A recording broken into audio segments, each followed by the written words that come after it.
சித்திர பாடத்தில் மாணவர்கள் தேடி அறிந்து கற்பதற்கு உகந்த பாடநூல்கள் மற்றும் பாடம் சம்பந்தமான உபகரணங்கள் இன்மை காரணமாக மாணவர்கள் இப்பாடத்தில் குறைந்தளவான புள்ளிகளை பெற்று வந்தனர். ஆகவே மாணவர்களின் அடைவு மட்டத்தை அதிகரிக்க வேண்டுமானால் இவ்வாறு புதிய முறையில் மாணவர்களுக்கு கற்றல் சம்பந்தமான அவர்களுக்கு துணை புரிகின்ற விடயங்களை நாம் கொடுக்க வேண்டியிருக்கின்றது. அந்த வகையில் இந்த பகுதியினூடாக உங்களுடைய சித்திரக்கலை சம்பந்தமான தகவல்களை நீங்கள் தொடர்ந்து பெற்றுக்கொள்ளலாம். ஆரம்பமாக நாங்கள் இலங்கை ஓவியர்கள் தொடர்பாக ஏசிஜிஎஸ் அமரசேகர பற்றிய குறிப்புகளை சென்ற பகுதியில் உங்களுக்கு வழங்கியிருந்தோம். தொடர்ந்து இன்று அவ்வோவியர் வரிசையில் ஸ்டான்லி அபேசிங்க தொடர்பாக நாங்கள் பார்க்க இருக்கின்றோம். ஆகவே உங்களுடைய முயற்சியில் உங்களுடைய அடைவு மட்டம் தங்கியிருக்கின்றது. இங்கு தரப்படுகின்ற தகவல்களை நீங்கள் உன்னிப்பாக கவனிக்கின்ற போது உயர் புள்ளிகளை பெற்றுக்கொள்ளக்கூடிய வாய்ப்பு உங்கள் வசம் காத்திருக்கின்றது.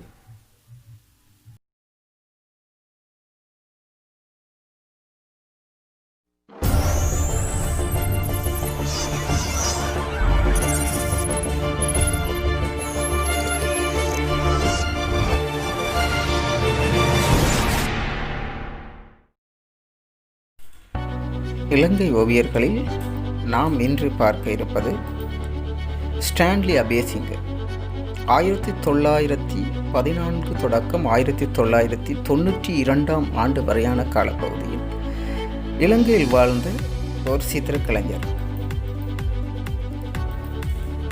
ஸ்டான்லி அபேசிங்க 20ஆம் நூற்றாண்டின் நவீன கலை வரலாற்றில் ஆரம்ப காலத்தில் தோன்றிய சிறந்த ஒரு சித்திரக்கலைஞர். இலங்கை தொழில்நுட்ப கல்லூரியில் சித்திரக்கலையை பயின்றவர். இந்தியாவுக்கு சென்று சித்திரக்கலையை பயின்று அதை இலங்கை மக்களுக்கு வரப்பிரசாதமாக வழங்கி வருவார். இதன் மூலம் பெற்ற செல்வாக்கை தமது சித்திர படைப்பாக்கத்துக்கு அடிப்படையாக கொண்டார். இவர் தமக்கே உரித்தான சித்திரக்கலை பாரம்பரியம் ஒன்றினை உருவாக்குவதில் முன்னின்ற ஒரு கலைஞர் ஆவார்.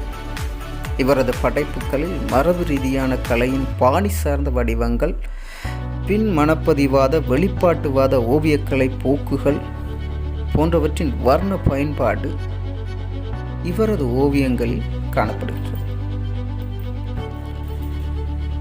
43ஆம் குழுவினரின் நவீனத்துவ வெளிப்பாட்டுக்கு சமாந்தரமாக அரச நுண்கலை கல்லூரியில் நவீன பாணியின் செல்வாக்கை பெற்று புதியதொரு போக்கை கட்டி எழுப்பிய முதன்மையான முன்னோடி என இவரை குறிப்பிடலாம்.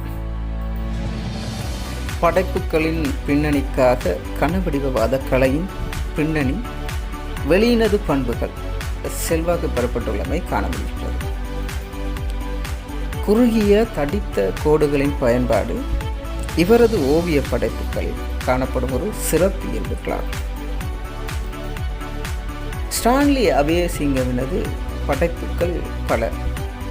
அவற்றில் சிலவற்றை பார்ப்போம். ஆவணி ஊர்வலம், மட்பாண்ட கூடம், தியானம், பாலகன், இளைஞன், லக்ஷ்மியின் பிறப்பு போன்ற ஓவியங்கள் ஸ்டான்லி அபேசிங்கவினது படைப்புகள். அது நாம் முதலாவதாக எமக்கு தேவையான மிக முக்கியமான ஓவியங்களில் ஒன்று மட்பாண்ட கூடம். மட்பாண்ட கூடம் ஓவியமானது கலைஞர் ஸ்டான்லி அபேசிங்க அவர்களால் வரையப்பட்டதுடன் கன்வஸ் தளத்தில் எண்ணெய் வர்ணம் கொண்டு வரைந்துள்ளார். இவ்வோவியமானது மரபு ரீதியான கலையின் பாணி சார்ந்த வடிவங்கள், பின் மனப்பதிவாத வெளிப்பாட்டுவாத ஓவியக்கலை போக்குகள், கனவடிவவாத கலையின் பின்னணி போன்றவற்றை பயன்படுத்தி வரைந்துள்ளார். அத்துடன்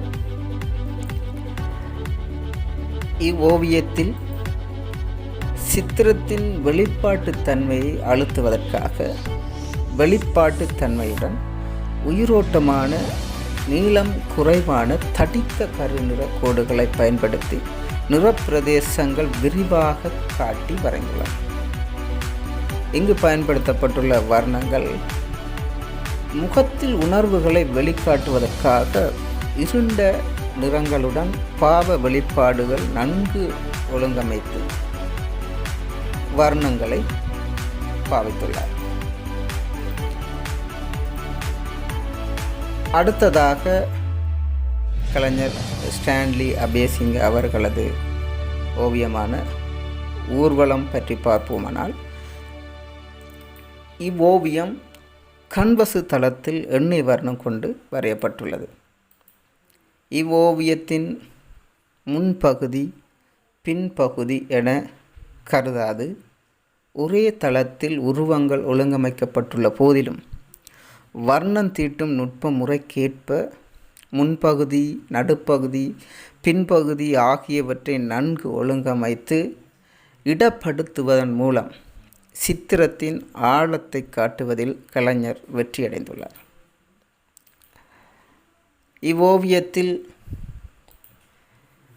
பயன்படுத்தப்பட்டுள்ள கலைமரபு பற்றி பார்ப்போமானால், மரபு ரீதியான கலையின் பாணி சார்ந்த வடிவங்கள், பின் மனப்பதிவுவாத வெளிப்பாட்டுவாத ஓவியக்கலை போக்குகள், வர்ண பயன்பாடு, கனவடிவவாத கலையின் பின்னணி போன்றவை இவருடைய இவ்வோவியத்தில் செல்வாக்கு செலுத்தியிருக்கிறது.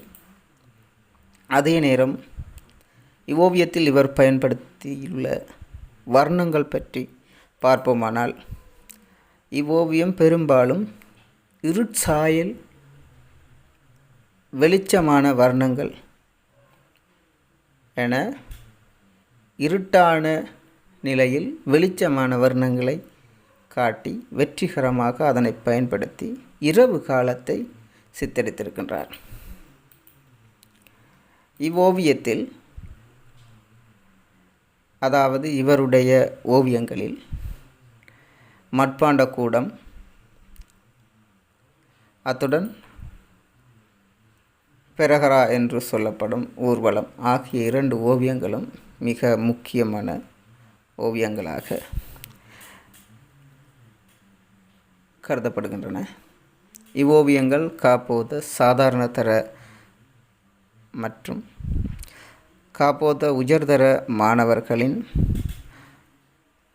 பாடத்திட்டத்திற்கு அமைய அவர்கள் இதனை கற்று தமது பரீட்சைக்கு ஆயத்தமாவதற்கு வழிகாட்டியாக அமையும். And also press this bell icon.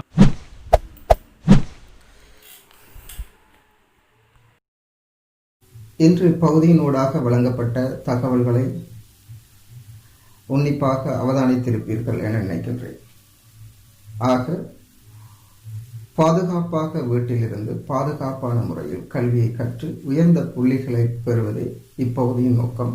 அதுவும் சித்திரக்கலை தொடர்பாக மாணவர்களுக்கு நல்லதொரு எதிர்காலத்தை, நல்லதொரு பாட உயர்வை ஏற்படுத்தும் நோக்கில் வீடியோ முறையில் இப்பகுதியில் பாடங்களின் பகுதிகள் உங்களுக்கு தரப்படுகின்றன. தொடர்ந்து வரும் காலங்களில் செய்முறை பரீட்சை தொடர்பான தகவல்களும் அத்துடன் வினாத்தாள் தொடர்பான தகவல்களும் உங்களுக்கு தரப்படும்.